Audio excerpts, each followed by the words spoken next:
Hello, my name's Dr. Jeff and I'm a public intellectual in Melbourne, Australia. And we're here today at the 47th annual Model Train Exhibition. And we're here to explore the wonderful world of model train collecting. Let's go and check it out. Move, bitch, get out the way, get out the way, bitch, get out the way. Move, bitch, get out the way, get out the way, bitch, get out the way. Move, bitch, get out the way, get out the way, bitch, get out the way. Move, bitch, get out the way, bitch, get out the way, bitch. Model train collecting has been around since the time of Jesus. However, it only really took off in the 1800s with the invention of the train. Since then, it has attracted celebrity modelers such as Walt Disney, Rod Stewart, and of course, Hermann Göring. But what actually is model train collecting? Model train collector is someone who buys the models, collects them, and then you get to the layout, or you might go to the club and run your models on a layout. There's the craft of making, the woodworking, electrical work. There's There's artists. There's making scenery, painting, painting. So it's a very collecting. It's a very broad hobby. It's not just one thing. It can mean a lot of different things to a lot of different people. Can you explain to me what a layout is? Basically what you're seeing here, so a layout is track that's been fixed to a structure like a board, so that you can actually run the trains around without having to assemble it all the time. So it's what I would think about as a train set. Yes, that's right.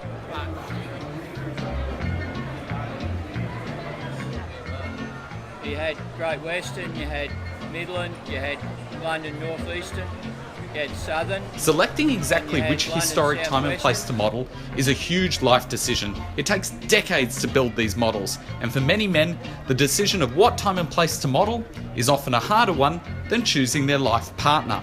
Some will choose places based purely on aesthetic beauty. For example, this amigo. Like I said, I model Welsh Railways, which I've never been to Wales. I'm still planning on getting there. I've never been there. Everything I do is out of books. Yet for others, the decision of which time and place historically to model as their layout is a rather more nostalgic decision.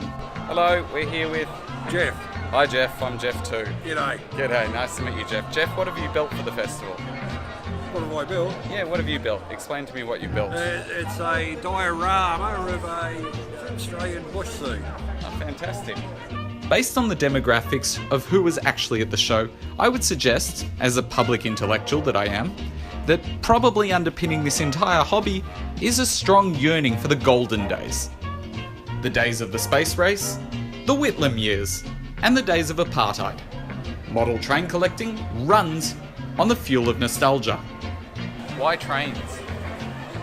I don't know. Who hasn't had a fascination in railways since their early days?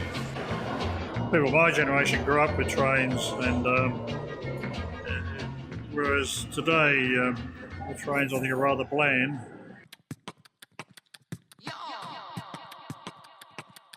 The most important question I wanted to find out was, how do you win trains? You know, there's an old saying, he who dies with the most trains wins. He who dies with the most trains wins. Considering that most of these gentlemen have thousands of trains each and are all nearing their 90s, we may actually be watching the final sprint to the finish.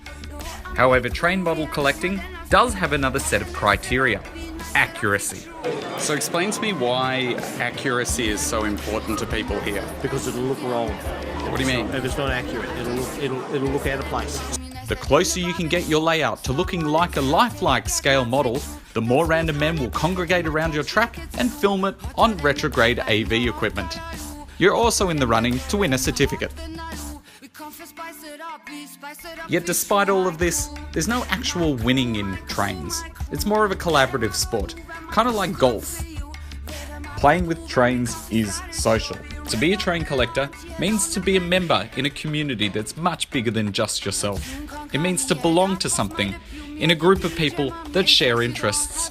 It means to be part of a group that looks out for you and shares in your joys and happiness. It means you belong.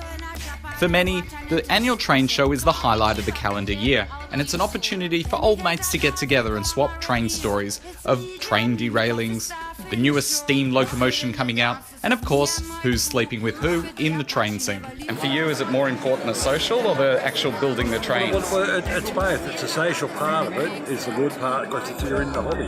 Yeah. And the hobby is a social part of it. Cool, I get that. I understand. So train heads are no different from any other cultural group in our society.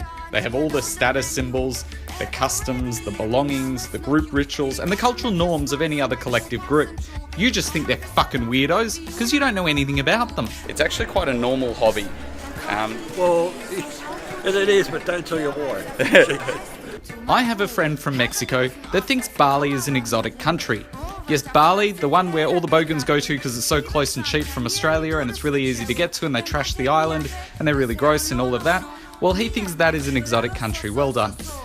Of course he thinks it's an exotic country because he grew up on the other side of the fucking world. So let's use that principle and ask the question of the train people.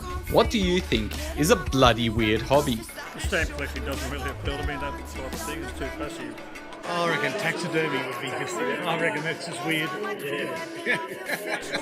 People like collecting soaps or little bells or things like that. We're all mad in some sort of passion. We're all just as bad as each other, I think. I, for one, am completely bonkers. I mean, I collect flags, Nazi Lego, and waste entire days making YouTube videos that no one ever watches.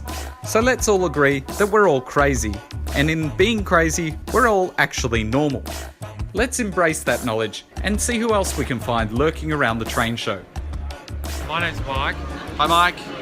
So I do sounds. Mike records sounds. I do sounds. And yes. do people buy them? They do.